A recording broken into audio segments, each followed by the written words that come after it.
Welcome back to Count Me In. I'm your host, Adam Larson, and today I'm talking with Lisa Levy, founder of Lcubed Consulting and author of Future Proofing Cubed. We're diving into the concept of adaptive transformation, how organizations of any size can use proven strategies from project management and process improvement to boost efficiency and break down silos. Lisa shares practical advice on documenting processes, encouraging continuous improvement, and building a culture where innovation thrives. Plus, she'll introduce her innovation engine, a simple yet powerful approach to any team can use to generate ideas and drive meaningful change. So if you want actionable ways to help your team adapt and future-proof your business, you're in the right place. Let's dive right in.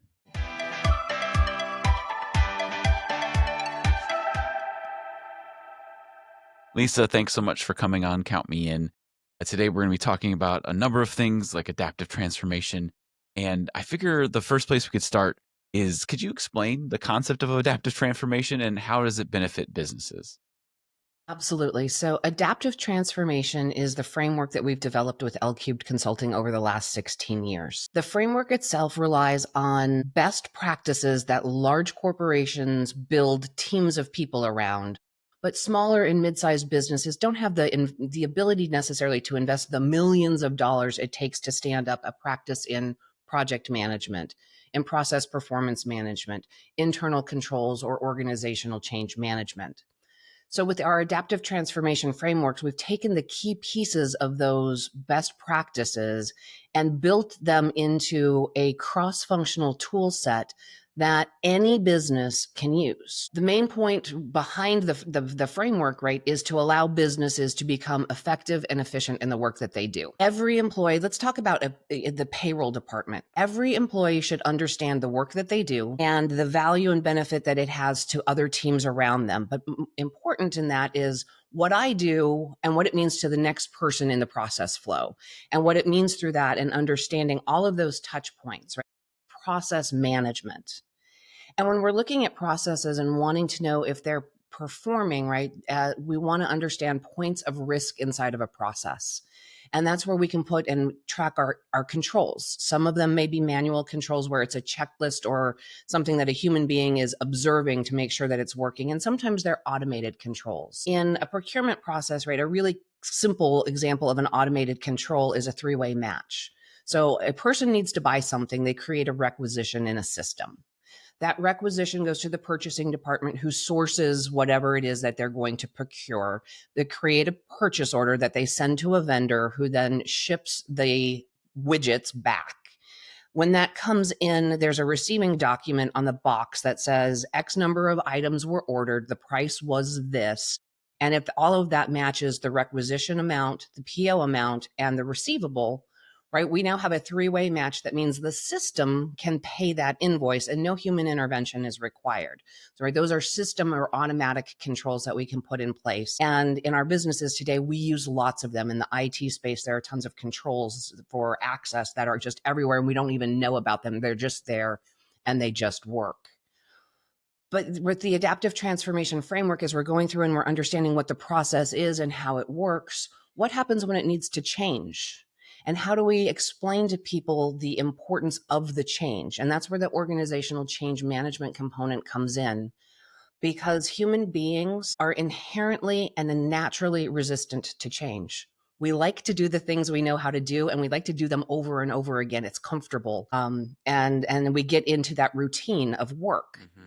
So change is an ever-present reality in business today. And some of it is planned and some of it, takes us by surprise. And I won't belabor the pandemic as something that took us by surprise and everybody had to respond to that change.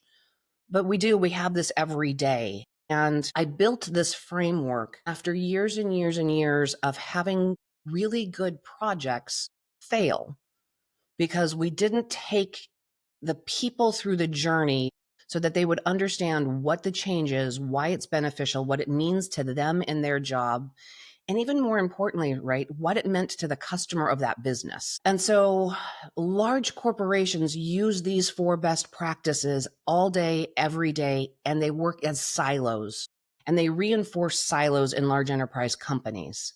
I genuinely believe that breaking the silos is critical, and using these 4 very specific skills and disciplines collectively across functions empowers businesses to grow and scale, become more efficient, more effective, and be encouraged that they want to change because they understand the why behind it. And it changes the entire culture. It's a totally different kind of business operating model. That's really interesting because you're right. The bigger the organization, the more the taller the silo becomes. I feel like that's what it kind of goes through, and being able to break down those siloed walls. But even in small and medium sized businesses, sometimes you have one person doing 20 things, and that in itself is a silo. So how do you kind of break down those silos, especially when the smaller the business, the more things people are in charge of? How can you break down some of the silos? Because maybe one component is affected by this other person, and another component is only affected by that one person. So like I'm doing 90% of the work and the one person's doing 10%. How do you kind of break down those silos to make sure it flows smoothly, and also just avoid some of the risks that can happen when one person's doing 20 jobs? So it's a great scenario because every growing business experiences this in some way, shape, or form somewhere along the line. And I'll give a little key secret. And as that business grows, one of the roles that is most likely to be in this situation of having that kind of risk is the administrative support staff, the executive assistants, the admin assistants. They work magic every day, and we don't always understand everything that they do. And if one of them leaves unexpectedly, wheels fall off of businesses very quickly. So let's talk about the actual question, right? How do you start to break that down? And the first thing I work from is an equation, and it really is people plus process times technology equals growth and scale, or it equals effectiveness and efficiency. But that equation is really important because it has to work in order. You need good people who are doing the right work. That right work needs to be documented and understood as a process so that it's actually repeatable. You do not have a process if it is not documented and it is not repeatable by somebody who is not you. That's the number one thing that starts to take apart the scenario that you posed for me, Adam, right? We have to put these things on paper so that when I win the lottery and I run out the door and move to Mexico and never to be seen or heard from again, people can come behind me and pick up the process documentation and understand that Lisa was doing quite a lot of stuff, but we can continue to do it because we know what it is and how it was done. So people plus process. Then we can talk about technology, but that people in the process is critical. Understanding what is being done, how it's being done. And for me, I like the representation of cross-functional flowcharts. So what am I doing?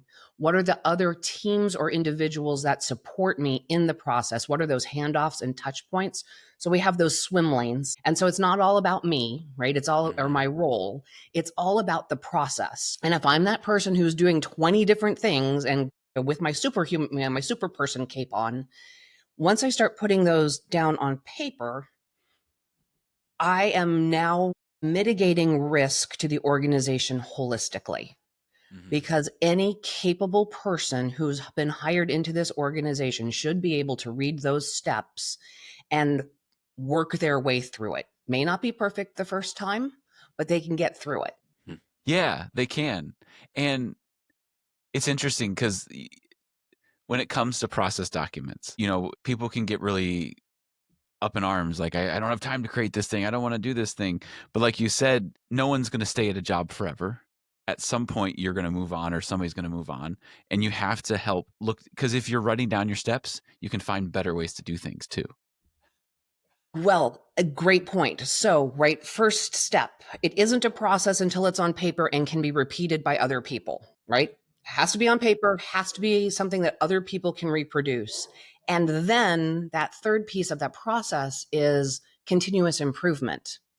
I was having a conversation with a gentleman the other day who is on the board of the TQM or association, and the statistics that they're working with today say that a really good, well-tuned process should be modified and updated 4 times every month. That is how fast things are changing in business today. Yeah. My face looked a lot like yours just did when he said that, and I stopped and I really thought through that, and I was like, you know what?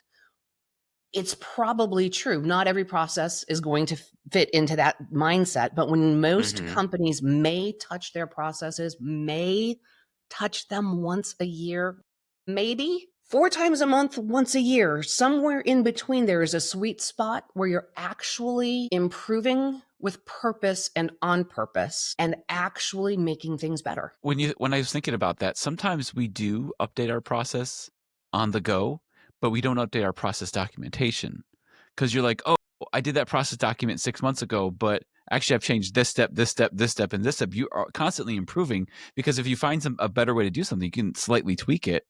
But it's remembering that you have documentation that needs to be updated, that needs to be reviewed. And so that's an interesting, thought process. And it is, right? And it goes back to, and I'm sure that there are people in the audience are thinking, oh my God, updating that documentation is just a pain. Yeah. And okay, it kind of is. But if you actually do it in real time when you're making decisions and making changes happen, that pain you're talking about is 5 or 10 minutes, right? It's when you touch it once a year or once every other year or something like that, and you go back through how much has changed. Yeah, it hurts. It's a chunk of time.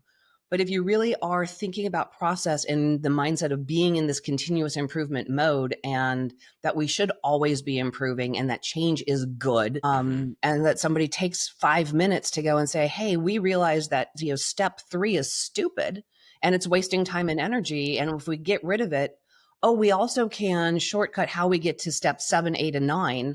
We've just created efficiency. And what did that take me? 30 seconds to talk about it, but 5 minutes to, delete some things from a flow chart. It's not actually that big of a deal. Yeah. No, you that's a great point. Yeah. So when you and I first spoke, you mentioned your book that you had written for Future Proofing Cubed, and I looked at it and I was like, this is really interesting, especially the idea of future proofing within an organization. And I was wondering if you could share a little bit of some insights from it and just tell us a little bit more about it. Absolutely. So Future Proofing Cubed explores the adaptive transformation framework. It takes you through all of the best practices that I've talked about: project management, process management, organizational change, internal controls. And it takes us through those experiences through the voice of people who have done these things. Some of the stories are leaders who are very naturally think this way, and it was something that was very organic for them to do. And there are definitely leaders out there who just are capable of being adaptive and understand the value of process and controls, and really, most importantly, people. But right then, there's some stories in there about things that didn't go the way anybody was expecting, and because that's where we learn things. Yeah. And so the book is kind of that quick start guide to understanding what the adaptive transformation framework is. And the book is something that's been out for a couple of years, but it is still very much the cornerstone of what we do in our consulting practice, and everything ties back to that framework. But one of the things that we hinted at in the book was the need to innovate and the power that innovation has for a business. And it was hinted at it in the book, but over time, I've realized that really is sort of a foundational mindset that we need to explore and build into the model. There's research that's been done over the last 20 years, and there's been touch points on it. And that when CEOs of Fortune 500 companies are asked if innovation is important to their business, 94% of them say that innovation is key for their businesses to be able to survive into the future. Not actually a surprising statistic. Innovation it's important. When the follow-up question, how confident are you that you have teams of people who can lead innovation and lead your business into the future? 6% were confident. Wow. When I saw those numbers, I went, okay, yes, that is huge and that is terrifying. But then I also thought about the fact that the Fortune 500 companies are really big and change is hard and it's slow to do it in that environment. And I was like, okay, how do we leverage this in small businesses, in the mid-market, in places where the businesses are naturally a tad bit more agile? Yeah. And we created the idea of something that I call the innovation engine. And it's something that anybody can do. And it doesn't require, it doesn't require education, right? This is a thought exercise that teams can do inside of any business. And it's a 3-step process, and it's really simple. 1, we have to generate new ideas. We have to brainstorm. We have to get people together, groups of people together to play with the ideas of what could the future look like? What could we do differently? What new products, what new services, what things do we do today that we should figure out how to sunset and retire because they're past their prime? What are the things operationally that we do that we've always done them this way, but we've never asked why? We need to ideate on a regular and ongoing basis inside of every business. We need to have, in the simplest definition of how to run this process, a dedicated whiteboard in a conference room. And it is where people walk by and say, I think we should, and they write down an idea, right? And then we have a running log of ideas that are coming to play on a day-to-day basis. And once a month, once a quarter, once a whatever time interval makes sense in your business, bring a group of people to stand in front of that whiteboard and play with those ideas.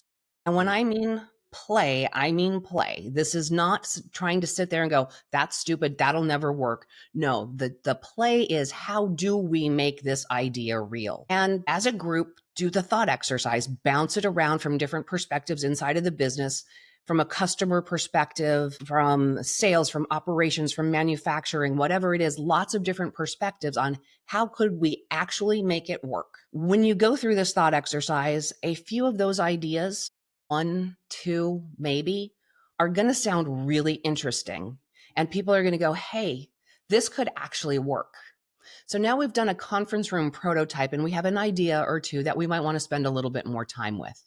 So now it's time to experiment and figure out if it's going to work or not. So this is that stage where somebody's going to say, yes, invest some actual time into this. Again, I'm not talking about R&D. I'm not talking about building physical prototypes. This is still a thought exercise, but it's taking it out of the room and it's taking it to a larger audience. It's taking it to customers and actually starting to map out what would it take to make the idea real. And if it's real, what is the value in terms of revenue to the business? What is the value in terms of operational effectiveness? What are the things, right? What does it do for the business? What value does it provide your customers? Do you want to take this forward? So you get a little 30-day window of time to experiment in a larger space and see if it's viable. Then it can go on to the, is this a project that the company wants to invest real time, real money, and create this process, this product, this service, this efficiency internally? What we get when we do this on a regular and ongoing basis is continuous growth cycles. Every product, every service that exists has a natural life expectancy. And when we go to market, we have, rapid growth and we're selling things and it's really good and we're experiencing great things. But at some point in time, we're going to hit a plateau and that line of business is going to level out. And sometimes we can level out there and we can be there for a long time. But from that leveling out, the natural next step is decline. And if we don't have another product or service or efficiency right in the hopper, that decline is a decline in business. And that's a bad thing.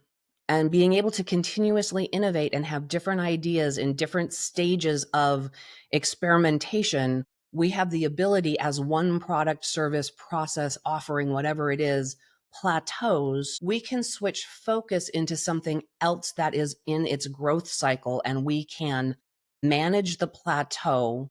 We can mitigate the decline, right? We actually then make the decision to retire before decline happens. We can make different choices along the way because we always have something else happening.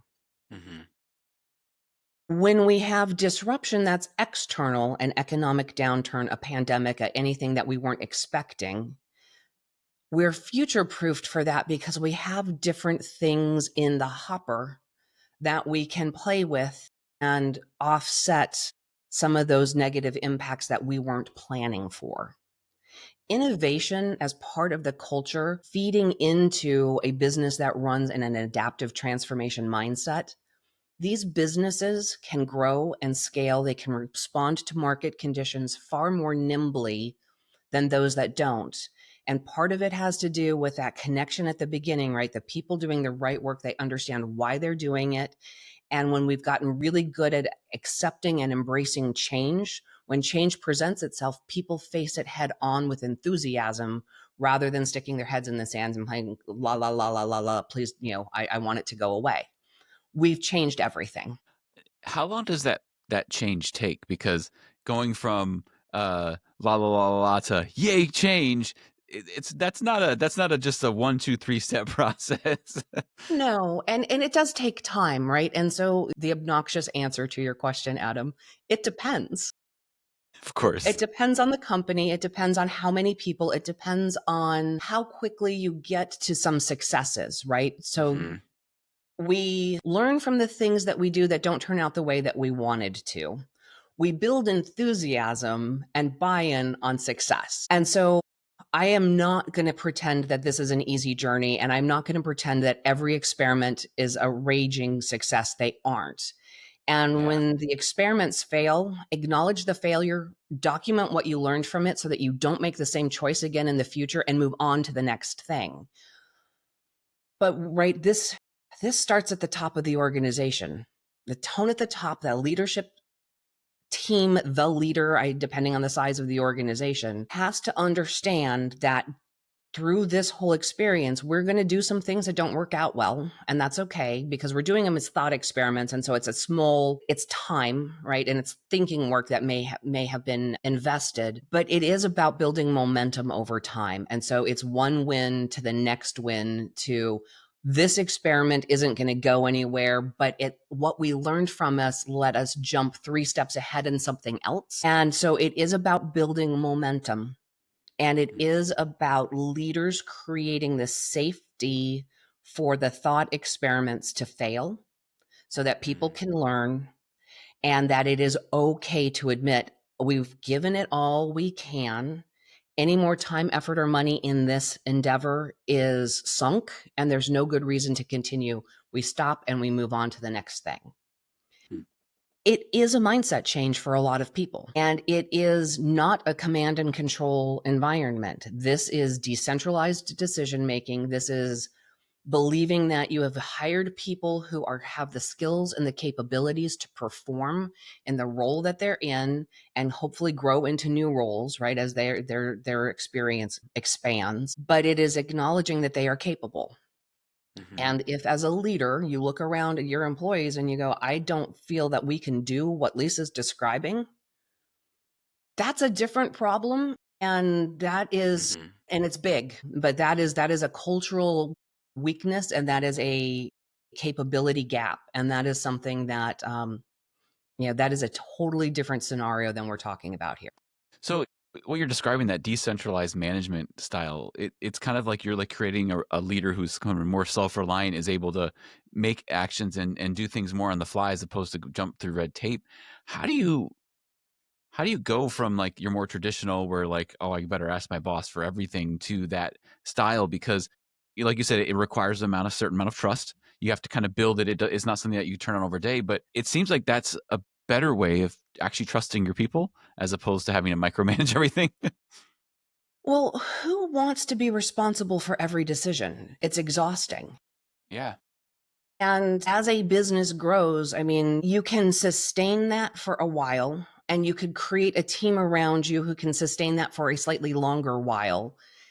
But it is not actually sustainable. And when you look at large corporations where they pretend that they still have the total control at the top, I challenge that.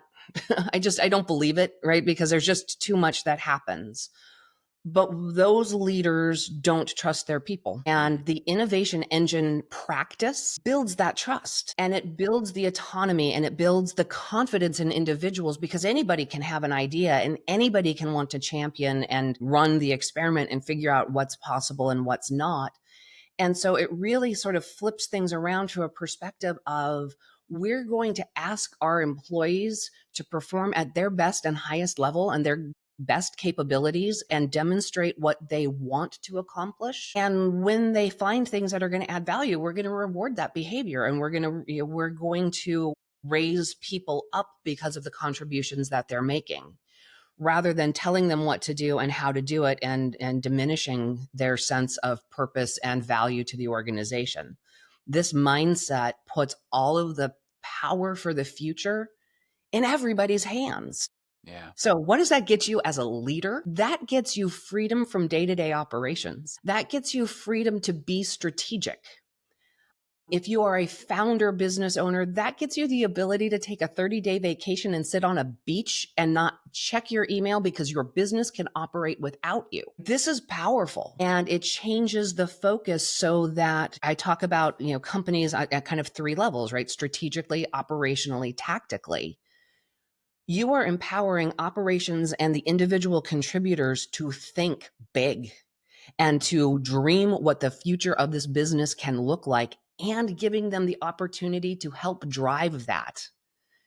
So as a leadership team, as a CEO, right, you can be looking at the next things and empowering and investing time, money, and effort into those things that are working, and know that operations is happening. All of those other pieces are running because you have people performing at their highest level because they want to. Yeah. That sounds amazing. I wonder, how do you create that innovative space? Because you said there needs to be a safe place, safe space to fail. And in many organizations, they've been having to tighten their belt. There's a lot of differing things. Industries are feeling the weight of different things like tariffs and other decisions that are happening. And so there's a lot of pressure on organizations. So obviously you need to innovate so you can create new products, so you can get things out there. But what about the day-to-day jobs and trying to, like, how do you find that balance? Because you need to control some aspects, and you need to make sure people are doing their jobs so the bottom line continues forward. But you also need to create that space that you're talking about. There's got to be a middle ground that you can meet somewhere. Sure. And so let's not over exaggerate the investment into innovation engine. This can be, it needs to be to function and do what it needs to be, right? Part of the rhythm of the business on an Gotcha. annual cadence. It's there. But is it taking a person away from their job for, a month at a time? No. Right? This is a couple of hours here and a couple of hours there, and some thinking time and a couple of conversations with other people, right? Investing in exploring an idea, we might be talking about 40 hours over 2 months. Mm, Right? yeah. So it's not like we're taking them away from their actual job. We're giving them something to explore and to play with and to develop and to design. And, in moments when they're frustrated with the other things that they're doing and they need to step away. And, we could talk about, it's water cooler conversation kind of time.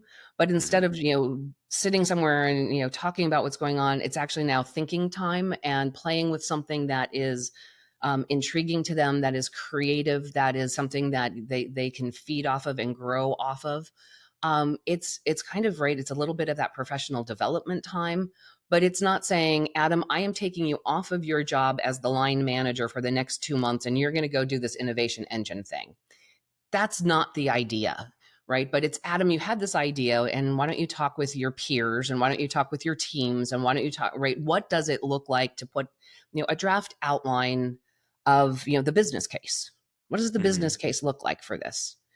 And that's what we're trying to get to. But it's not just Adam sitting and writing a business case, because we can all do that. It's getting multiple perspectives to make it a little bit more fully baked, thinking about from a sales perspective, an operations perspective, manufacturing, if it's a product, distribution, customer, getting a group of customers on a Zoom call and saying, hey, we have this idea.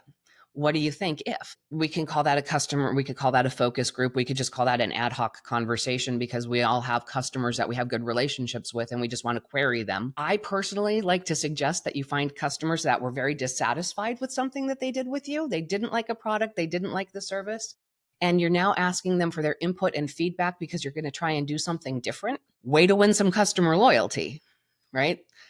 Even if they dislike the idea, you sought out their opinion, and that will resonate with them. And you will have earned some loyalty points in their mind just by inviting them to the conversation. Yeah. So again, we're not taking people away from their day-to-day responsibilities. This is sort of an addition to, Mhm. but it's the in addition to that they're opting in to participate because they want to. If they don't want to work on an idea, they don't have to work on an idea. Those who do are going to make a bigger impact to the company. I would wager a nickel, if I had one in my hand, that they're all going to have better career progression if they're actively participating in designing the future. But, that's something that time will tell inside of each individual company. Yeah, I think that's helpful to kind of put it in the perspective of, hey, you're not taking like a bunch of people and say, okay, we're going on to an offsite retreat and we're going to spend 3 days doing like, and sometimes when you think, because it, just probably like what 10 years or 10 years ago, innovation was like the hot topic word in businesses. And had all those books that were written in innovation, and and everybody was like, I'm going to start an innovation group, and people spent a lot of time doing things that probably didn't go anywhere because it was impractical. It was that I'm going to go into a bubble, and then when we come out of the bubble, none of the stuff we said makes any sense. And so I like what you're saying is a much more practical way of kind of, hey, this is how you can, it's the little innovations that we do every day that really create the big things that happen in an organization.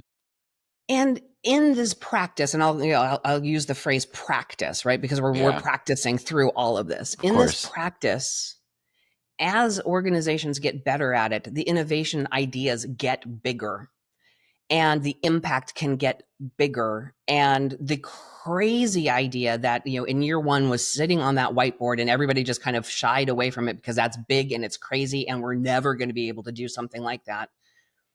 5 years into this kind of an experience, the company might be able to tackle that big thing, right? Because they are a more efficient and effective organization overall. There's less wasted time and effort because processes are better controlled, right? There are things that lead to that thing that seemed so impossible becomes absolutely achievable as the business itself is tuning, right? We're using an engine analogy. Let's tune this engine, this business operating engine, and it's more effective and more efficient and can then do more. Yeah, for sure.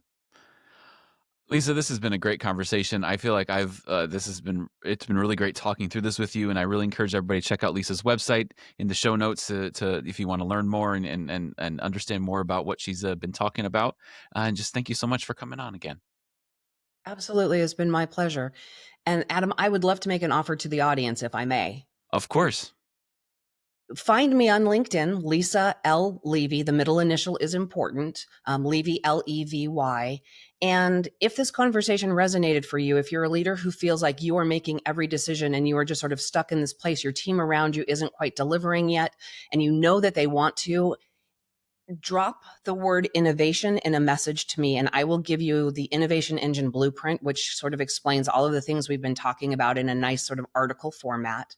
And if that resonates for you, I am happy to spend an hour doing what I call an innovation clarity call, and we can talk specifically about your business, your team, and what those problems are, and come up with some actionable things that you can take away from that call that will make a difference in your business.